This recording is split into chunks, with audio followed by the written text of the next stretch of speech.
ନୂଆ ରୂପ ପାଇବ ଡେଲାଙ୍ଗ କୁମାରେଶ୍ୱର ମନ୍ଦିର। ମନ୍ଦିର ପ୍ରବେଶ ପଥରେ ନିର୍ମାଣ ହେବ ବୃହତ୍ତକାୟ ତୋରଣ। ଏଥିପାଇଁ ଖର୍ଚ୍ଚ ହେବ ପ୍ରାୟ 15 ଲକ୍ଷ ଟଙ୍କା। ଡେଲାଙ୍ଗ ଅଭୟମୁଖୀ ପଞ୍ଚାୟତର ଇନ୍ଦିପୁର ଗ୍ରାମ ମାଳିସାହିରେ ଥିବା ଶହ ଶହ ବର୍ଷର ଶିବ ମନ୍ଦିର କୁମାରେଶ୍ୱର ପାଇଁ ଅଣ୍ଟା ଭିଡ଼ିଛନ୍ତି ଅଞ୍ଚଳର ଜଣାଶୁଣା ସମାଜସେବୀ ରାଜେନ୍ଦ୍ର ସାହୁ। ପ୍ରତିଷ୍ଠିତ ବ୍ୟବସାୟୀ ତଥା ସମାଜସେବୀ ଆଜି ଗାଁରେ ପହଞ୍ଚିବା ପରେ ମନ୍ଦିରକୁ ଯାଇ ଆଜ୍ଞାମାଳ ଆଣି ମନ୍ଦିର ପ୍ରବେଶ ପଥରେ ଭିତ୍ତିପ୍ରସ୍ତର ସ୍ଥାପନ କରାଯାଇଛି। ଆସନ୍ତା କିଛି ମାସ ମଧ୍ୟରେ ଏହି ତୋରଣ କାର୍ଯ୍ୟ ସମ୍ପୂର୍ଣ୍ଣ କରିବା ପାଇଁ ସମୟ ଧାର୍ଯ୍ୟ କରାଯାଇଛି। ନୂତନ ମଡେଲିଂ ଅନୁଯାୟୀ ଗ୍ରାମର ପ୍ରବେଶ ପଥରେ ତୋରଣ କରାଯିବ ବୋଲି କହିଥିଲେ ସମାଜସେବୀ ରାଜେନ୍ଦ୍ର ସାହୁ। ଇନ୍ଦିପୁର ଗ୍ରାମର ଏହି ଶୁଭ କାର୍ଯ୍ୟରେ ଗ୍ରାମର ସବୁ ବର୍ଗର ବ୍ୟକ୍ତିବିଶେଷ ନିଜକୁ ସାମିଲ କରିବା ସହିତ ସହଯୋଗର ହାତ ବଢ଼ାଇଥିବାରୁ ଗ୍ରାମବାସୀ ରାଜେନ୍ଦ୍ରଙ୍କୁ ଧନ୍ୟବାଦ ଜଣାଇଛନ୍ତି।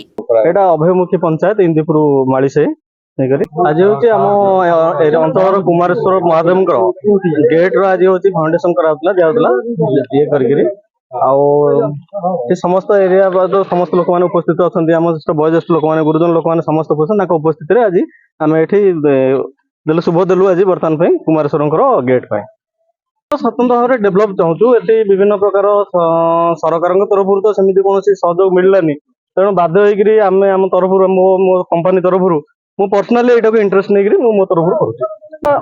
ଯେହେତୁ ଠାକୁରଙ୍କର ଲୋକ ଜାଣିବା ଦରକାର ଏତେ ବହୁତ ପୁରାତନ ମନ୍ଦିର ଇଏ ଆର ଅନେକ ଡେଭଲପ ଅଛି। ଆମେ ଚାହୁଁଛୁ ଗୋଟେ ଗେଟ୍ ହେଲେ ବହୁତ ବାହାର ଲୋକ ଆସନ୍ତୁ, ସେମାନେ ଦେଖନ୍ତୁ ଏ ଅଞ୍ଚଳ ବିଷୟରେ ଜାଣନ୍ତୁ, ଠାକୁରଙ୍କ ସମ୍ବନ୍ଧରେ ଅନେକ ଲୋକ ଜାଣନ୍ତୁ, ସେଇ ସମ୍ବନ୍ଧରେ ମୁଁ କହିବି। ସମସ୍ତ ଗ୍ରାମବାସୀ ତ ଏଠି ସହଯୋଗ ଅଛନ୍ତି, ଗ୍ରାମର ମୁରବୀ ମାନେ ବି ଅଛନ୍ତି, କୁମାରେଶ୍ୱରଙ୍କର ଯୋଉମାନେ ସବୁ କମିଟି ମେମ୍ବର୍ସ ମାନେ ମଧ୍ୟ ଏଠି ଅଛନ୍ତି, ଆଉ ସମସ୍ତ ବଡ ଭାଇ ମାନେ ମୋର ଅଛନ୍ତି ଏ ଜାଗାରେ। ଆଉ ସେମାନଙ୍କର ଏ ଅନୁସାରେ ମୁଁ ଭାବୁଛି ଏଇଟା ପୂର୍ଣ୍ଣ ହେଇଯିବ। ବହୁତ ଖୁସି, ମୋ ଅନ୍ତରରୁ ବହୁତ ଖୁସି। ଜୟ ଜଗନ୍ନାଥ। ମୁଁ ହେଉଛି ଆମ ଇନ୍ଦିପୁର ଗ୍ରାମର କୁମାରେଶ୍ୱର ଯଜ୍ଞ କମିଟିର ସଭାପତି। ମୋ ନାଁ ମାୟାଧର ସେନାପତି। ଆଜି ବହୁତ ଶୁଭ ମୁହୂର୍ତ୍ତରେ ଆମର ଇନ୍ଦିପୁର ଗ୍ରାମରେ ଶ୍ରୀ ଶ୍ରୀ କୁମାରେଶ୍ୱର ଦେବଙ୍କର ବହୁ ପୁରାତନ ମନ୍ଦିର ଅଛି।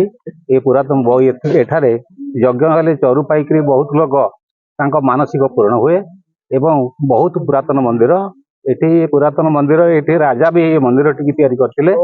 ଏଠି ଆମର ସେମିତି କିଛି ଉନ୍ନତି ହେଇପାରି ନାହିଁ, ଏପର୍ଯ୍ୟନ୍ତ କୌଣସି ଉନ୍ନତି ନାହିଁ ସରକାରଙ୍କ ତରଫରୁ।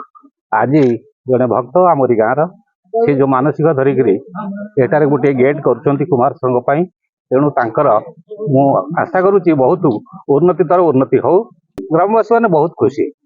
କୁମାରେଶ୍ୱର ମନ୍ଦିରଟି ବହୁ ପୁରାତନ ମନ୍ଦିର। ଏଠାରେ ରାଜାଙ୍କର 12 ବର୍ଷ ଝିଅକୁ ପୁଅ କରିଥିଲେ, ସେଠୁ ଠାକୁରଙ୍କ ନାଁ କୁମାରେଶ୍ୱର ରଖାଯାଇଛି। କୁମାରୀକି କୁମାର କରିଥିବାରୁ ଏ ମନ୍ଦିରଟି ଆମର ଗୋଟେ ଘଞ୍ଚ ଜଙ୍ଗଲ ଭିତରକୁ ବା ଗ୍ରାମ ଭିତରୁ ରହିଯାଉଛି, କିନ୍ତୁ ରାସ୍ତା ପାଇଁ କିଛି ସୁବିଧା ନାହିଁ।